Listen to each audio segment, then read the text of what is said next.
Hello, this is Mrs. Brown. Today we're going to look at some angles. So this is a review. These are things that you actually should already know. So an acute angle is an angle that's between 0 and 90 degrees. We call those acute. It's a cute little angle. And then right angles, they form a 90-degree angle, and they're exactly 90 degrees. Obtuse angles are between 90 and 180 degrees, so they're the bigger angles.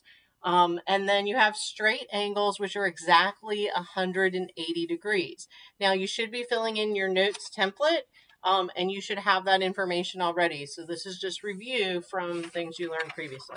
So let's look at name that angle. All right, so when you name that angle, we're going to use 3 letters with the vertex at the center. So if I'm looking at this angle, A, B, C, is going to be my angle name because B is the vertex, and so I go A, B, C. B is going to be in the middle. Okay. If I want to name this angle right here, I can do D, G, F or F, G, D, but G should be in the middle because it's the vertex. Likewise, if I wanted to use E on that angle, I would do D, E, F or F, E, D. Either of those would work if I was trying to do this one. So I'm going to name 3 letters, and the middle one is going to be the vertex. Now, on a shape like this, I probably would just go on a normal circumstance and just call it angle E or angle G or angle D, just because there's no confusion. But if I were to have something that looked more complex, like this, and I'm trying to name this angle, if this is point, say, H, I can't just say H because that could be this one, this one, this one, or this one. So that's why we're working with 3, because you'll be dealing with more complicated looking stuff like this, where you're going to have to name those 3 points, those 3 letters in order to determine the angle. So just remember that the vertex, where the point comes together for the angle, is going to be the letter in the middle. So for this one, it would be E, D, G, or for this one, it would be D, G, F. It's that point in the middle that tells me, so that when you get to the more complicated stuff. But in reality, if we were doing something simple like this, we could just call this angle D. We wouldn't actually need to use 3 letters. All right.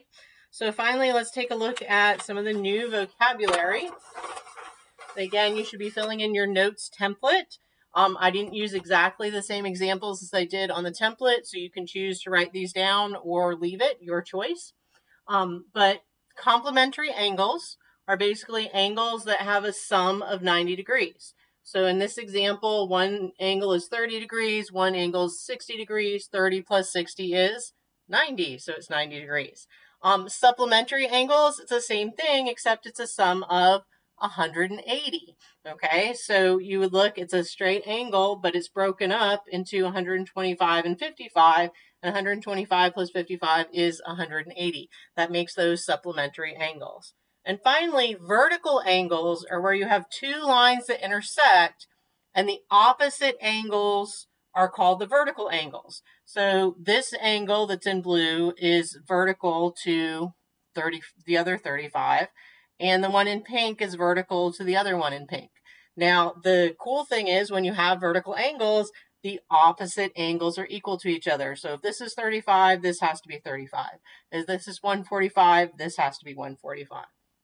So I kind of went through that kind of quickly, but remember this is a video, so you can pause it, but make sure that you fill in your notes template and submit an image, okay? If you have any questions, you know where to find me. Have a great day.